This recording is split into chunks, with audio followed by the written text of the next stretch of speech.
ಕನ್ನಡ ನಾಡು, ಇದು ಕನ್ನಡಿಗರ ನಾಡಿಮಿಡಿತ. BK Srinivas hospital ಹತ್ರ ಲೈನ್ ಏನೋ ಪ್ರಾಬ್ಲಮ್ ಇದೆ ಅಂತ ಕೆಲಸ ಮಾಡಕ್ ಹೋಗಿದ್ದಾರೆ ಲೈನ್ ಮ್ಯಾನು. ಅದು ಲೈನ್ ಟ್ರಿಪ್ ಆಗಿ ಆ ಜನರೇಟರ್ ರಿಟರ್ನ್ ಹೊಡೆದಿದೆ.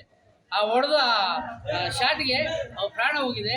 ಪ್ರಾಣ ಹೋಗಿ 24 ಗಂಟೆ ಆದ್ರೂ ಕೂಡ KEB ಅಧಿಕಾರಿಗಳು ಬಹಳ ನಿರ್ಲಕ್ಷ್ಯ ವಹಿಸಿದ್ದಾರೆ.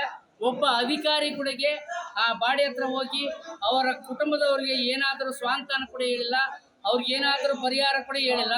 ಇಷ್ಟೊತ್ತಾದ್ರೂ ಕೂಡ ಇಡೀ ಕರ್ನಾಟಕ ರಾಜ್ಯದಲ್ಲಿ ಮಾಡ್ತಕ್ಕಂಥ ಲೈನ್ ಮ್ಯಾನ್ಗಳಿಗೆ ಎಷ್ಟು ಮೋಸ ಮಾಡ್ತಾ ಇದ್ದಾರೆ ಈ ಮೇಲಧಿಕಾರಿಗಳಾದದ್ದು ಇವತ್ತು ಈ ಹುಡುಗರ ಎಣನೆ ಸಾಕ್ಷಿ. ಯಾಕಪ್ಪ ಅಂದ್ರೆ ಕಷ್ಟಪಟ್ಟು ಹಗಲು ರಾತ್ರಿ ಸೇವೆ ಮಾಡುವಂತ ಲೈನ್ ಮ್ಯಾನ್ಗಳಿಗೆ ಸಾವಿಗೆ ಬೆಲೆ ಇಲ್ಲಪ್ಪ ಅಂದ್ರೆ KEB ಅಧಿಕಾರಿಗಳಿಗೆ ನಾಚಿಕೆ ಆಗ್ಬೇಕು ಸ್ವಾಮಿ. ಇವತ್ತು JE ಎಕ್ಸಿಕ್ಯೂಟಿವ್ ಇಂಜಿನಿಯರ್ ಇನ್ನ ಉಳಿದಂತ ಮೇಲಧಿಕಾರಿಗಳೆಲ್ಲ ಇದಾರ. ಒಬ್ಬ ಅಧಿಕಾರಿ ಕೂಡ ಹೋಗಿ ಆ ಹೆಣನ ಭೇಟಿ ಮಾಡಿಲ್ಲ. ಇವತ್ತು ಅವ್ರ ಮನೆ ಕುಟುಂಬದವರಿಗೆ ಸ್ವಾಂತಾನೆ ಹೇಳಿಲ್ಲ. ಈ ರೀತಿ ಆದರೆ ಬಳ್ಳಾರಿ ಜಿಲ್ಲೆಯಲ್ಲಿ ಇಂಥ ಅವಿವೇಕ KEB ಅಧಿಕಾರಿಗಳನ್ನ ಕೂಡಲೇ ಅಮಾನತುಗೊಳಿಸ್ಬೇಕಂತಂದು ಹೇಳಿ ನಾವು ಸರ್ಕಾರಕ್ಕೆ ಒತ್ತಾಯ ಮಾಡ್ತಾ ಇದ್ದೀವಿ. ರೈತರಿಗೆ ಮೋಸ ಮಾಡುವಂತ ಅಧಿಕಾರಿಗಳು, ಇಂಥ ಅಧಿಕಾರಿಗಳು ನಮಗೆ ಬೇಡ.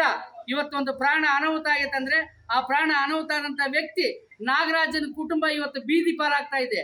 ಅಂತ ಬೀದಿ ಪಾಲಾಗೋದಕ್ಕೆ ನಾವು ಬಿಡೋದಲ್ಲ.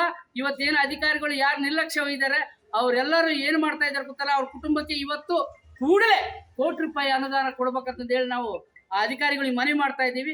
ಅದೇ ರೀತಿಯಾಗಿ ಸರ್ಕಾರದಿಂದ ಏನು ಅನುದಾನ ಬರುತ್ತೆ ಆ ಕುಟುಂಬಕ್ಕೆ ಒದಗಿಸುವಂತ ಕೆಲಸ ನಾವೆಲ್ಲ ಮಾಡ್ತಾ ಇದೀವಿ. ನಮ್ಮೆಲ್ಲ ಬಂಧು ಬಳಗದವರು, ರೈತ ಸಂಘದವರೆಲ್ಲ ಇದೀವಿ.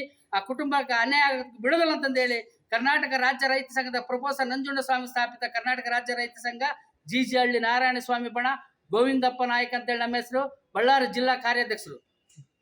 ಮಾಡಿಕೊಂಡಿಲ್ವಾ? ಈಗಲೇ ಸಬ್ಸ್ಕ್ರೈಬ್ ಮಾಡಿ, ಬೆಲ್ ಐಕಾನ್ ಅನ್ನು ಒತ್ತಿ ನೋಟಿಫಿಕೇಶನ್ಗಳನ್ನ ಪಡೆಯಿರಿ.